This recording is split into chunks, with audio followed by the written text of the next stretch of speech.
Amém.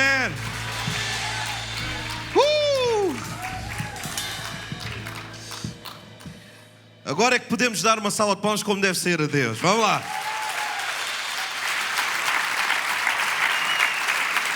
Amém. Pô, que grupo de louvor fantástico, não?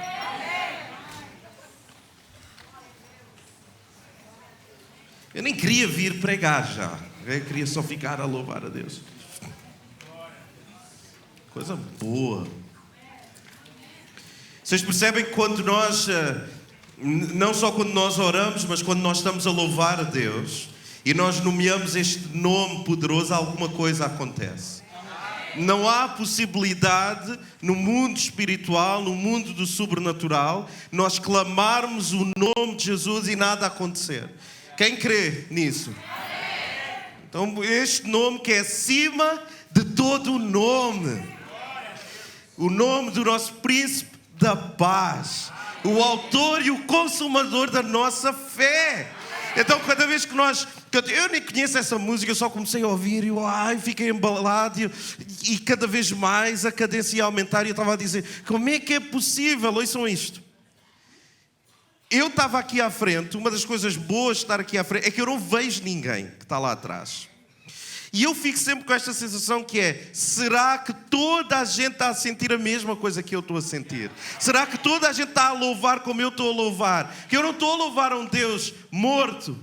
Eu estou a louvar aquele que é o princípio e o fim, o alfa e o ômega. Nós estamos a adorar Cristo, o Messias. Aquele que é homem, ouça isto, que é homem o suficiente. No meio de uma tempestade, dormir de tão cansado. Mas é Deus o suficiente para mandar calar a tempestade. Homem suficiente para chorar a morte de um amigo. Mas Deus o suficiente para dizer, Lázaro, vem cá para fora.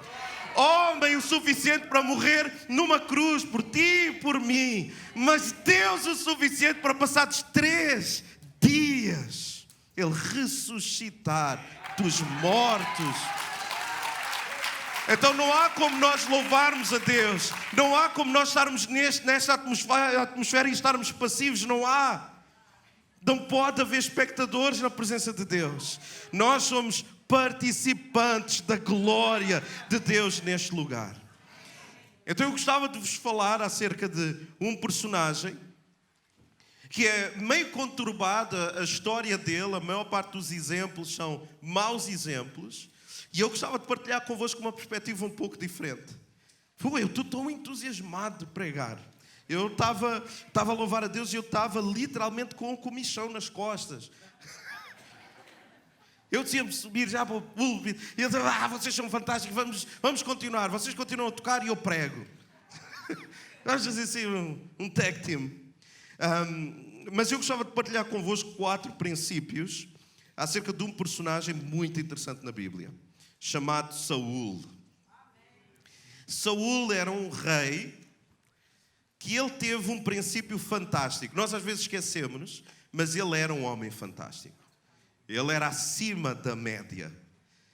Ele foi escolhido por uma série de situações e nós vamos perceber algumas características da personalidade, do carisma de quem este homem era, mas nós vamos perceber porque é que ele falhou. Nós vamos perceber porque é que o fim não foi idêntico ao princípio. E deixe-me dizer-lhe uma coisa, não importa muito como nós começamos, importa sim como nós terminamos. E alguns de nós temos uns inícios bem criativos, para não dizer outra coisa, não é? Por isso é que as pessoas que são mais extravagantes na adoração são aqueles que tiveram princípios conturbados. São aqueles que percebem de onde Deus as tirou. Então cada amém mais extravagante que nós ouvimos, cada glória a Deus, cada salto, cada mão elevada sem vergonha, isso corresponde a alguém que sabe de onde veio. Então todos nós aqui, o Senhor livrou-nos de dar alguma coisa. Ele projetou-nos de um sítio para o outro. Ele tirou-nos das trevas para a sua maravilhosa luz. Então não importa muito como nós começamos, importa sim como nós terminamos. O dia mais importante, ouça, o dia mais importante da sua vida vai ser o seu último dia. que é o dia que vai projetá-lo para a eternidade. Porque passados 4.000 anos, a vida que você teve aqui na Terra vai parecer uma coisinha assim pequenina. Então nós estamos-nos a preparar para uma vida inteira, mas para uma vida inteira com Deus também. Então, independentemente do teu início, eu gostava de te convidar a tu terminares de maneira diferente. A tu terminares a corrida de maneira diferente. E tu trabalhares para isso. Então nós vamos perceber algumas coisas sobre Saul e porquê, no final, porquê que ele terminou tão mal. Este homem, ele suicidou-se.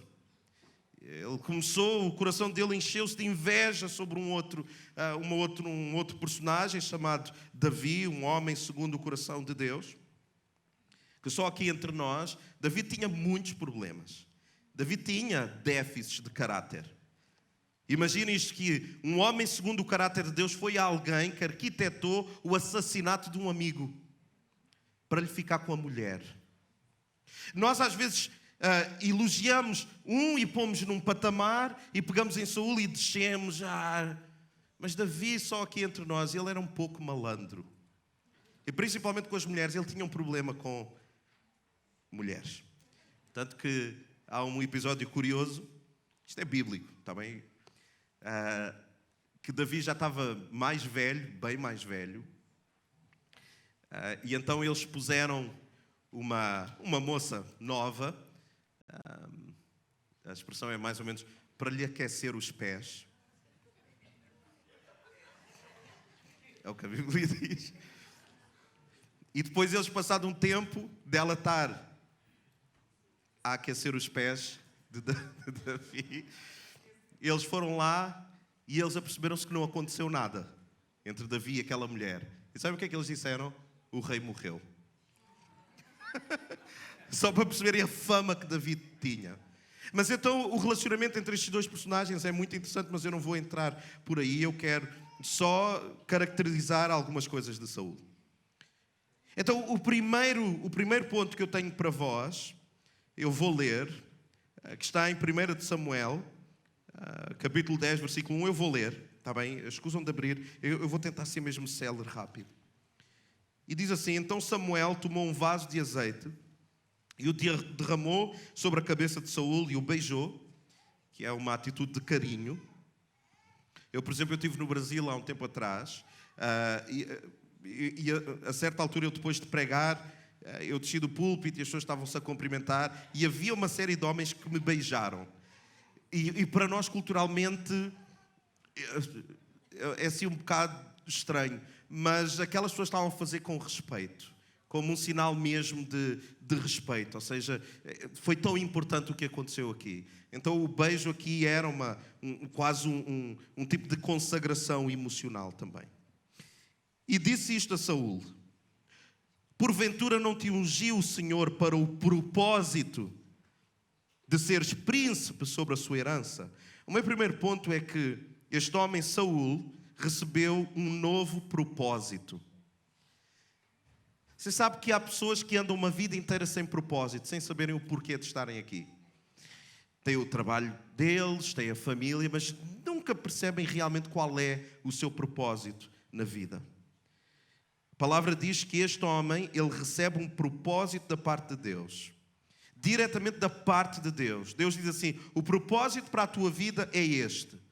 Então Saul, ele recebe um novo propósito.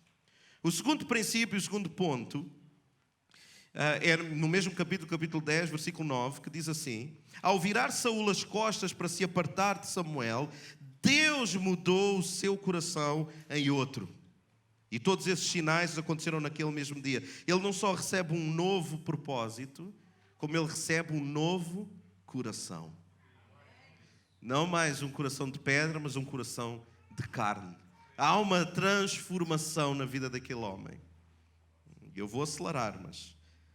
E número 3, é que ele recebeu um novo espírito. A palavra diz assim no versículo 10, do mesmo capítulo 10. Quando eles iam chegando ao outeiro, eis que um grupo de profetas lhes saiu ao encontro, e o Espírito de Deus se apoderou de Saul. E ele profetizou no meio deles. Ele ganha um novo espírito, um novo alento. Ou seja, nós começamos a a desenhar aqui um personagem que tem tudo para vencer. Ele recebe um novo propósito, que é uma coisa fantástica. Ele recebe um novo coração, uma nova aptidão de ter empatia com os outros, com a vida, uma perspectiva diferente da vida. Mas não só apenas nas emoções, ele tem um novo espírito. Diz que o Espírito de Deus se apoderou daquele homem. Há uma sensibilidade espiritual. Então nós começamos a olhar e dizer, este homem tem tudo para vencer. Eu não conheço a igreja aqui, mas com toda a certeza que há pessoas que receberam um novo coração, que receberam um propósito e que receberam um novo espírito aqui. Aliás, a grande prova disso é o facto de vocês estarem aqui. Eu não posso acreditar que alguém esteja aqui sem ser pelo motivo de que recebeu um novo coração, um novo espírito, um novo propósito. Mas ele recebeu algo fantástico também. Que a palavra diz no versículo 11, diz assim, todos os que o tinham conhecido antes, espantaram-se ao verem que ele profetizava com os profetas. E diziam uns aos outros, o que é que sucedeu ao filho de Quis? Está também Saul entre os profetas? Ou seja, isto é muito importante. Saul recebeu uma nova reputação. Ele teve a oportunidade de começar de novo. Nova reputação. Então ele recebe um novo coração, um novo espírito, ele recebe essas coisas todas, ou seja, é um homem que tem tudo para vencer. Mas, no entanto, nós ao vermos a história de Saul, nós começamos a perceber alguma coisa muito interessante. Quando ele foi para ser consagrado rei, um momento mais importante da vida dele, nós ouvimos um relato muito interessante, e eu vou ler para vós. As tribos estavam todas juntas para a consagração do rei. O rei que recebeu o quê? Um novo propósito, um novo coração, um novo espírito e uma nova reputação. Então eles juntam-se todos para o consagrar. Ou seja, é um dia de festa, onde ele é o principal, eles vão honrá-lo, etc, etc. E diz assim no versículo 21, e quando fez chegar a tribo de Benjamim, Saul era da tribo de Benjamim, segundo as suas famílias, foi tomada a família de Matre, e dela foi tomado Saul, filho de Quis, e o procuravam. No momento da consagração dele, andavam à procura de Saul, e nada de o encontrarem. Aquele homem novo, propósito de coração, blá, blá, blá, blá, ninguém sabia onde é que o homem andava. E diz assim, e tornaram a procurar e não o encontraram, e perguntaram ao Senhor, não veio o homem ainda para cá?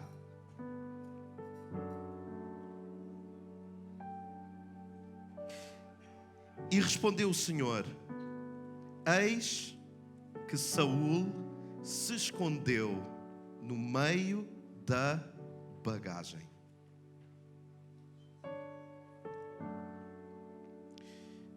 É possível nós recebermos um novo propósito, nós entendermos o porquê de estarmos nesta vida, nós recebermos um novo coração, o nosso coração amolece perante a dificuldade dos outros, nós temos empatia, nós entendemos a vida de maneira diferente. É possível nós recebermos um novo espírito, onde nós na presença de Deus nós alegramos-nos, onde antes não percebíamos porquê das pessoas cantarem dessa forma, nós quebrantamos-nos perante Deus, nós recebemos um novo espírito.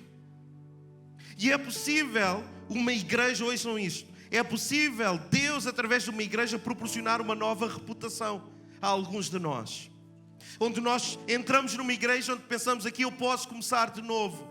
Aqui eu posso me reinventar, as pessoas aceitam, ainda acerca do meu passado não interessa, eu posso construir uma nova reputação. Deus fez todas as coisas novas e eu creio nisso.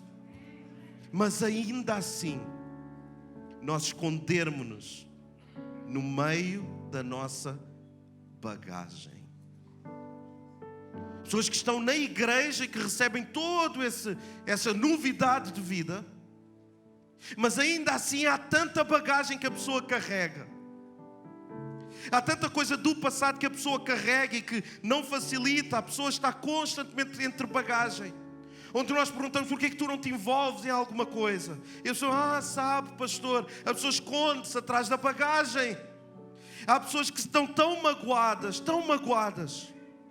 que quando entram por aquelas portas, elas não vêm sozinhas, elas trazem toda a sua bagagem.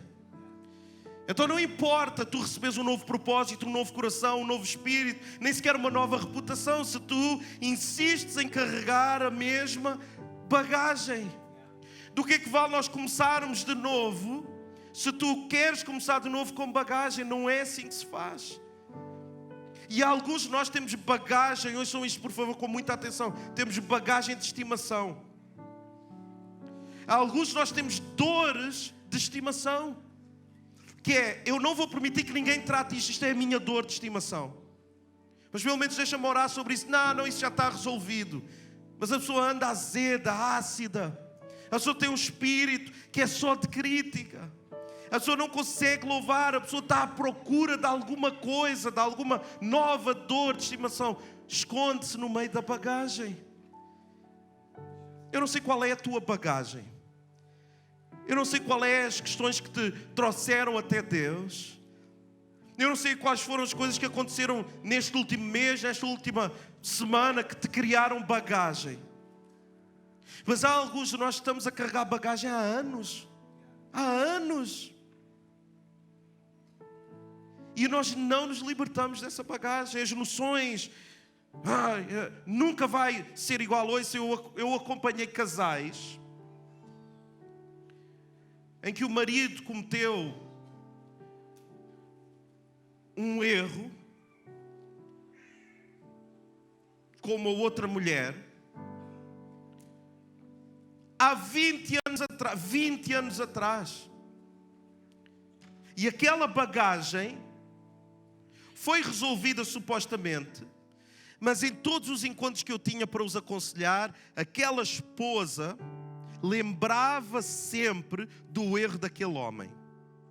E eu tinha que sempre dizer assim, mas a irmã não perdoou, a irmã não escolheu permanecer. Alguém a obrigou a ficar com o seu marido. Alguém a obrigou a carregar essa bagagem.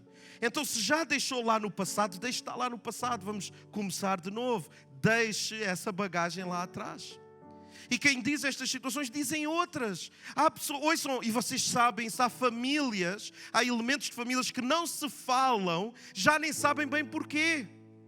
Por uma bagagem qualquer, houve um almoço e alguém não convidou bem e então não se falam. Depois perguntam, olha, mas porquê que a vossa família não... pois, nem sei. Mas o que é que tu tens contra aquela pessoa? No passado ela disse, eu não me lembro muito bem, mas sei que me magoou muito. Bagagem. E a bagagem invalida. Porque nós andamos tão pesados que Deus desafia-nos para uma corrida, Deus desafia-nos para uma caminhada leve. E o que nós fazemos é, eu posso fazer isso, mas eu preciso levar a minha bagagem, porque sem a minha bagagem, quem sou eu? Sem as minhas dores, quem sou eu? Eu posso vir à igreja, mas eu vou trazer a minha bagagem.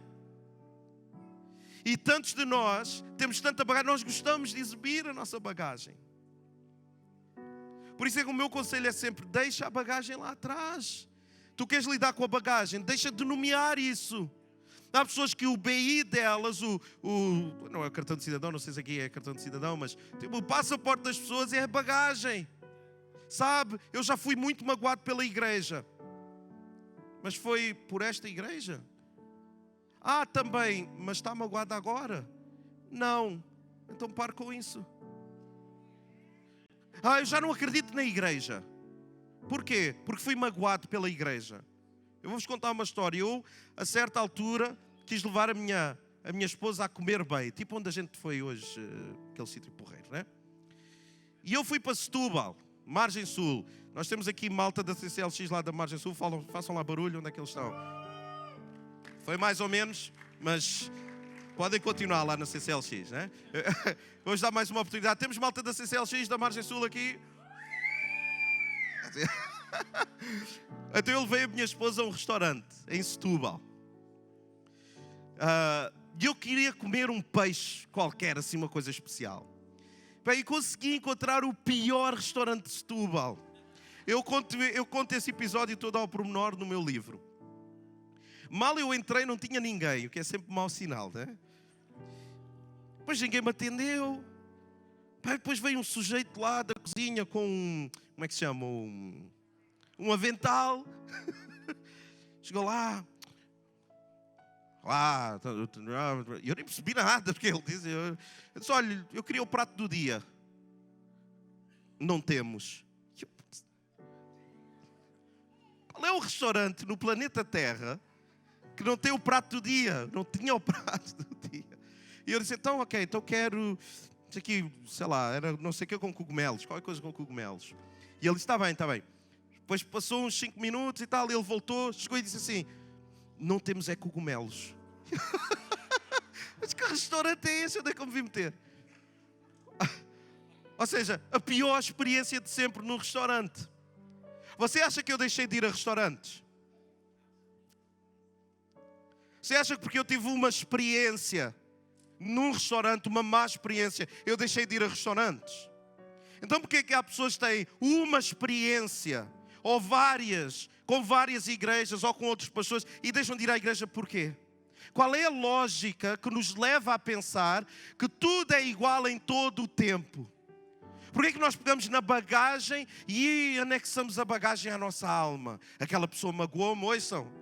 Há pessoas que se magoam se você não as cumprimentar, por exemplo. É logo uma bagagem. Há pessoas... Ouçam, há tanta bagagem, eu lido com tanta coisa, tanta bagagem, que era tão simples a pessoa pegar na bagagem e dizer assim, está-me a impedir de caminhar, está-me a impedir de eu ser uma pessoa alegre, eu vou deixar a bagagem e eu vou seguir viagem. Agora, o contraste entre Saul e Davi é este. A certa altura, quando Davi ele vai combater, ele faz alguma coisa interessante, eu vou ler para vocês. Em 1 Samuel 17, 22 diz assim, e Davi, porque ele foi para a batalha, diz que ele, deixando a bagagem com o guarda da bagagem, correu para a frente da batalha. Davi tinha bagagem, e o que ele fez foi, ele pegou naquela bagagem, ele não andou com a bagagem para a frente da batalha, ele não assumiu a bagagem como sendo dele, eu vou andar com isto para todo o lugar. O que ele fez é, ele pega na bagagem e ele deixa com o guarda da bagagem.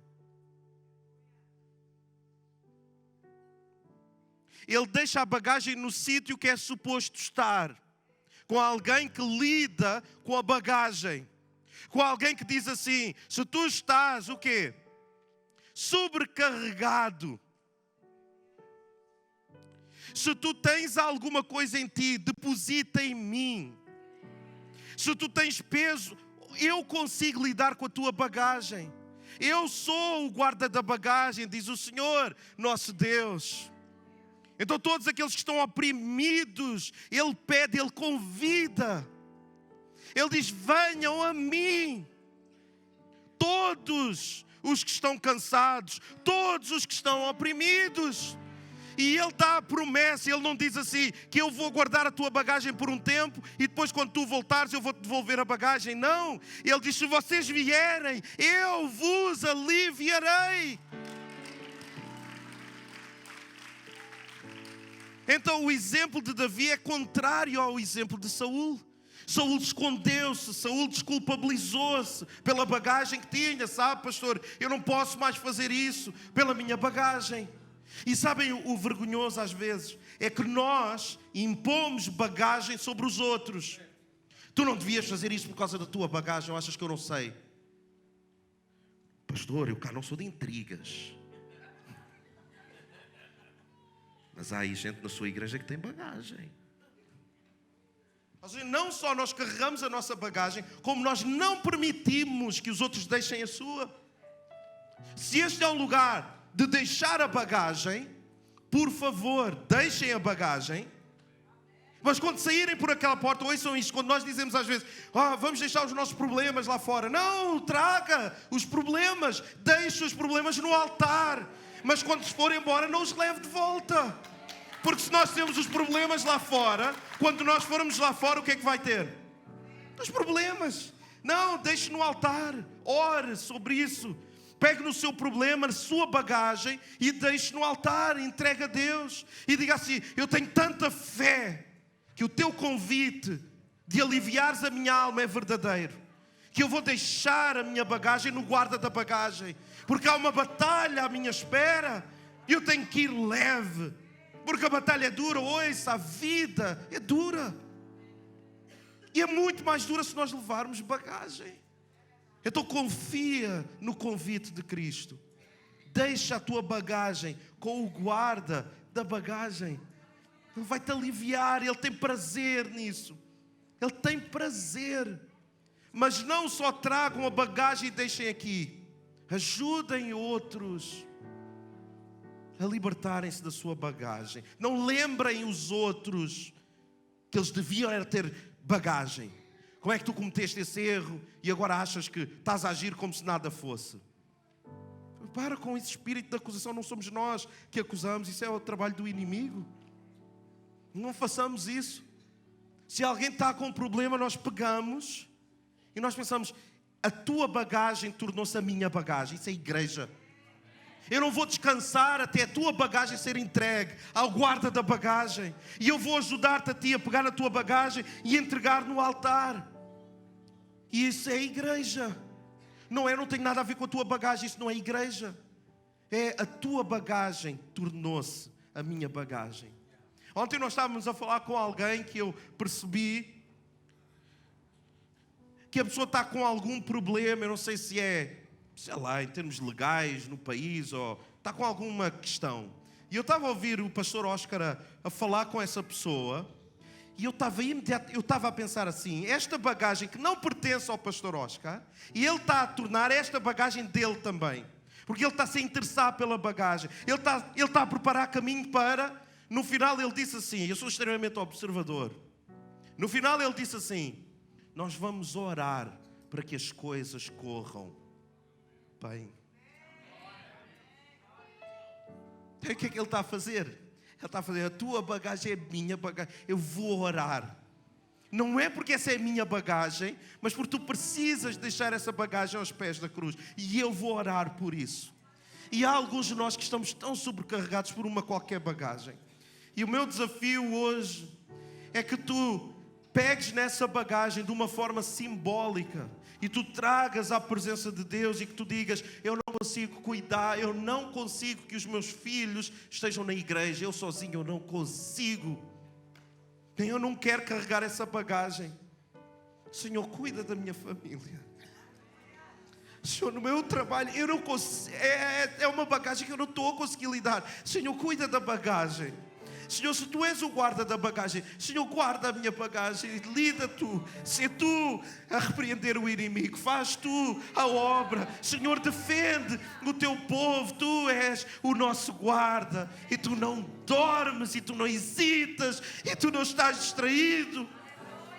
Então pega na tua bagagem, entrega a Deus. E alguns de nós, eu sinto isto perfeitamente claro no meu coração. Nós estamos tão cansados de tentar fazer à nossa maneira.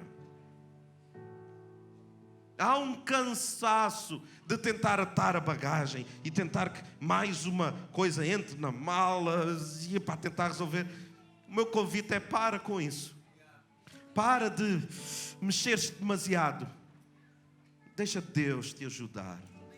Deixa Deus tomar conta da tua bagagem. Ele vai pegar Ele vai lidar. Ele diz que Ele lança fora isso. A palavra diz que Deus é amor, e amor lança fora o medo. Então a bagagem do medo não pode estar entre nós. A bagagem da insegurança não pode estar entre nós. A bagagem da incerteza sobre o futuro não mora em nós. Nós estamos na palma da mão de Deus. O nosso futuro está garantido porque Ele já está lá a cuidar. Ele é Deus. Então, para que a qualquer igreja, ouça, a casa está cheia, que coisa maravilhosa. Para qualquer igreja avançar, as pessoas têm que deixar a bagagem de uma vez por todas. Se tu estás neste lugar, é tempo de tu te libertares da bagagem. Para de tentar tu fazeres pela tua força. Entrega a bagagem no nome de Jesus. Eu não quero demorar muito mais tempo. Mas deixem-me só ler um versículo que diz assim. Que é Isaías 66:9. Porventura, e recebo isto de forma profética. Ouçam só. Isto é Deus a falar. Porventura, ouçam mesmo de forma profética, que tu possas ouvir isto para a tua condição, para a tua vida, para a tua saúde, para as tuas finanças, para a tua família, seja o que for. Ouve Deus a dizer isto. Porventura faço eu chegar a hora do parto e não faço a criança nascer? Assim diz o Senhor, sou eu quem dá as dores. E deixem-me dizer isto particularmente para a vossa família pastoral. O que Deus está a dizer é isto. Ora, sou eu quem dá as dores de parto. Como poderia eu não fazer nascer os filhos? Deus causa as dores de parto. Mas Ele não é um Deus sádico que nos faz sofrer sem propósito. Se Ele faz as dores de parto acontecer, é porque Ele vai fazer nascer alguma coisa. E o interessante é que a palavra nascer em hebraico é yalad. Que sabem o que é que isso quer dizer no original? Quer dizer declarar o pedigree. Vocês sabem o que é o pedigree? É a prova que não é arraçado. É a prova que aquilo não é uma mistura.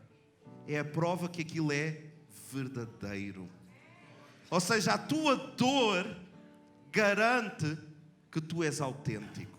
A tua dor, a tua dificuldade é o garante que tu és de verdade. Que tu não és uma mistura esquisita, tu és de verdade. Então toda a nossa bagagem, todas as situações, eu gostava de convidar a tu de uma forma simbólica. Tu entregares e deixares de uma vez aos pés daquele que tudo faz novo. Daquele que é o Deus a quem nós louvamos neste lugar. Eu gostava de convidar a ficarmos de pé, está bem?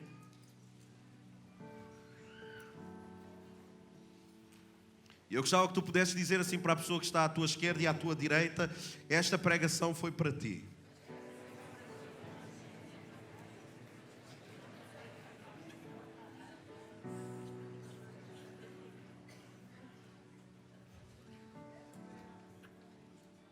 Gostava de chamar o grupo de louvor, aqui com permissão do vosso pastor também. E eu gostava de vos desafiar a fazermos isso. Sabem que a cultura cristã tem muito de simbólico. Nós temos simbolismos tão bonitos. A Santa Ceia, o ato do próprio casamento, o ato do batismo, são simbolismos. São sombras de alguma coisa fantástica. Então, quando nós tomamos uma posição de fé, nós tomamos um passo de fé, o que nós estamos a dizer é: Senhor, eu acredito tanto nisto que eu estou a ouvir, que eu quero reagir a isso. Eu quero dar um passo de fé. E o que nós vamos fazer é isso. Nós vamos orar juntos. Mas só para os não tímidos. Só para os mais corajosos. Aqueles de vocês que sentem que têm uma bagagem qualquer para entregar ao altar, para entregar a Deus. Eu gostava de, sem muita cerimónia, que tu pudesses sair do teu lugar e vires à frente. Eu gostava de poder orar por ti e dar-te um abraço. Está bem? Então, se tu sentes, ok, eu sei esta bagagem, eu preciso deixar isso aos pés de Deus. Então, sai do teu lugar e vem aqui à frente e nós vamos orar juntos, está bem? O grupo de louvor, vamos tocar de novo, mas em pianinho, está bem? A última música, a dinâmica lá em baixo, está bem? Para a gente conseguir orarmos uns pelos outros. Está bem? Eu não vou fazer o convite muito mais vezes, está bem? Mas se enquanto eu estava a pregar, tu percebeste, ok, eu preciso de entregar esta bagagem. Então faz isso, respeita o Espírito Santo que Ele falou em ti, está bem? Sai do teu lugar e nós vamos orar. E deixa-me fazer outro desafio também. Existem alguns de nós Cheguem só um bocadinho mais para a frente para dar lugar a outras pessoas que queiram vir também. Existem outros de nós que estamos aqui, que nós conhecemos a bagagem da pessoa que está ao nosso lado. Nós percebemos a bagagem de uma outra pessoa. E nós percebemos que essa pessoa está a precisar de coragem para entregar essa bagagem. Se tu conheces alguém que está com uma bagagem pesada, claro que agora há o constrangimento, não é? Tu conheces, não vais olhar agora para o lado, não é? Porque a pessoa está, provavelmente...